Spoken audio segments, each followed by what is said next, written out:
Koalisi LSM berhasil bongkar kejanggalan peristiwa Laskar. Jokowi terseret, pantas saja tak ucapkan bela sungkawa. Ini semalam dua orang meninggal. Dua apa enam nggak? Katanya ada 6. Nah, kenapa? Katanya ada 6 yang tewas. Nah, kalau saya yang dengar sih 2 orang. 2 orang. Oh, Sempat baku tembak nggak kan? enggak sih. Jokowi harus membuka mata. Jokowi harus membuka mata terhadap itu. Ini kita bicara apa yang kita lihat dari masyarakat.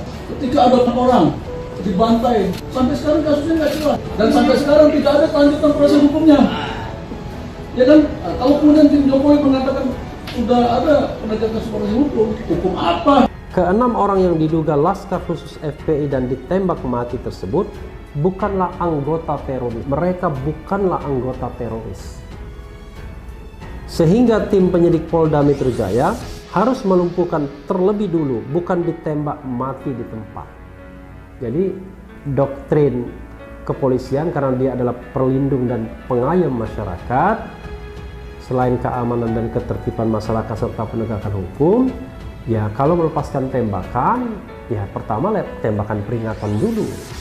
Kalau tidak mungkin dengan tembakan peringatan, ya tembakan diarahkan ke kaki misalnya untuk melumpuhkan. Jadi kalau jangan mengada-ada, apalagi kalau misalnya ada orang laporan langsung dipanggil. Saya melaporkan banyak orang, nggak ada yang dipanggil orang itu. Jadi kita melihat hukum ini harus adil lah ya, karena ketidakadilan hukum itu akan merusak bangsa ini.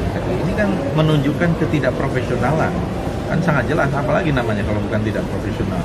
Kelihatan sekali menjadi alat kekuasaan, menjadi alat politik. Di dalam saya lihat banyak sekali diproses dengan cara-cara yang tidak etis. Ini juga logika yang sangat dasar, kan kepolisian kita hebat-hebat ya, intelijensi kita kan hebat-hebat. Pak Mahfud juga kemarin bilang begitu kan, sehingga hanya dalam hitungan hari orang-orang yang menjadi provokator dalam demo di depan rumah ibundanya Mahfud MD di Madura, Pamekasan, itu kan langsung tertangkap. Padahal dalam situasi kerumunan kan sebenarnya sulit untuk mendeteksi itu, tapi kan luar biasa. Nah, bagaimana keluar biasaan kinerja kepolisian diuji lagi di sini gitu. Maka itu mestinya kan sudah harus bisa dideteksi sejak awal. Dengan tindakan persuasif tentu itu akan jauh lebih mudah melumpuhkannya kalau perspektifnya mau melumpuhkan. Polisi itu nggak jelas sikapnya. Pertama bilang begini, kedua bilang sehingga tidak transparan. Ketidaktransparan ini menimbulkan spekulasi di masyarakat. Pada saat kejadian, tidak ada satupun di antara kami, baik saya dan Tuan, maupun seluruh laskar pengawal yang bersedia, yang mengira kalau yang melakukan pengejaran, mepet, mengganggu adalah dari kepolisian. Sama sekali kami tidak menduga, kami tidak pernah mengira, apalagi kami menuduh. Yang kami tahu, mereka adalah orang-orang jahat yang ingin mencelakakan kami. Dan jumlah mereka bukan 1, 2, 3 mobil. Banyak sekali mobil saling silih berganti, berupaya untuk maju ke depan, untuk bisa sampai ke mobil Habib Hanif yang persis ada di belakang saya, bahkan untuk bisa mencapai mobil saya yang ada di depan. Tapi dengan gagah luar biasa, para syuhada kita, laskar-laskar pengawal yang paling belakang ini sudah ada 2 mobil. Luar biasa, mereka cerdas, mereka brilian, mereka berani. Dari mana seandainya putra kami benar menyerang? Dari mana dia tahu itu polisi? Pertama, terus ketika dia sedang mengawal ulama, kenapa dia menyerang orang lain? Kan lagi mengawal ulama. Ada apa ini? Itu yang kami pikirkan itu anggota keluarga itu, kenapa? Ada apa ini? Kemudian itu pertama.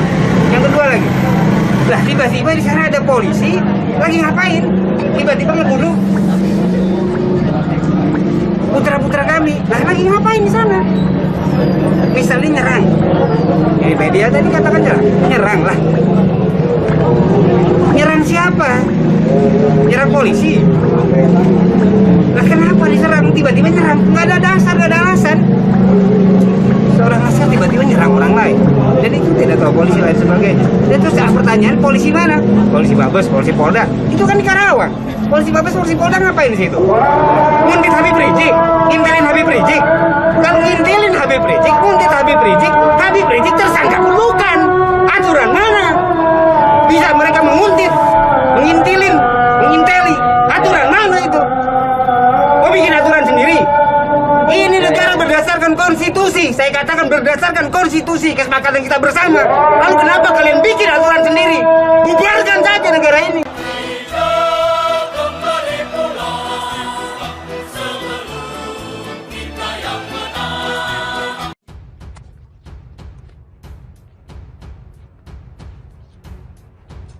Koalisi LSM berhasil bongkar kejanggalan peristiwa Laskar. Jokowi terseret, pantas saja tak ucapkan bela sungkawa. Bawar Merah Indonesia kembali hadir untuk Anda. Koalisi LSM bongkar kejanggalan peristiwa FPI, Jokowi terseret. Genpi.co. Kasus tewasnya 6 pendukung imam besar Front Pembela Islam atau FPI Habib Rizik Syihab diduga akan berbuntut panjang. Pengamat politik Ujang Komarudin bahkan menduga kasus tersebut akan sangat merugikan kredibilitas pemerintahan Presiden Joko Widodo.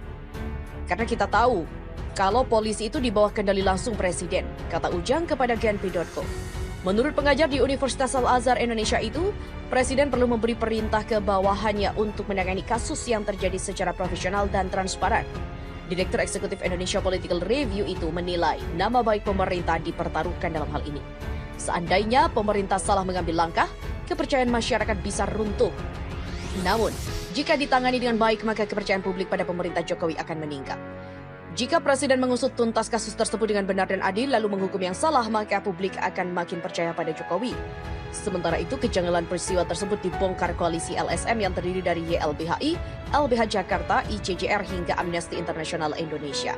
Koalisi LSM menduga kuat terdapat pelanggaran hak asasi manusia, khususnya hak atas peradilan yang adil dan hak hidup warga negara. Konstitusi RI menjamin setiap orang yang melakukan pelanggaran hukum dan hak asasi manusia harus diajukan ke pengadilan dan dihukum melalui proses yang adil dan juga transparan. Keterangan dari pers LBH yang diterima pada Genpi Selasa 8 Desember, beberapa kejanggalan diantaranya, mengapa polisi sampai membuntuti pihak FPI hanya karena mendengar kabar akan ada pengerahan massa untuk unjuk rasa. Adapun poin kejanggalan lainnya dijelaskan dalam poin berikut. Yang pertama, alasan penembakan juga bersifat umum, yaitu karena ada penyerangan dari anggota FPI. Jika memang ada senjata api dari pihak FPI, mengapa tidak dilumpuhkan saja?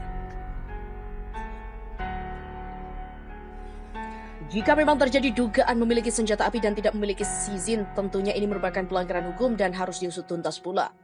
Kedua, kejanggalan lainnya adalah CCTV di lokasi kejadian yang tidak berfungsi.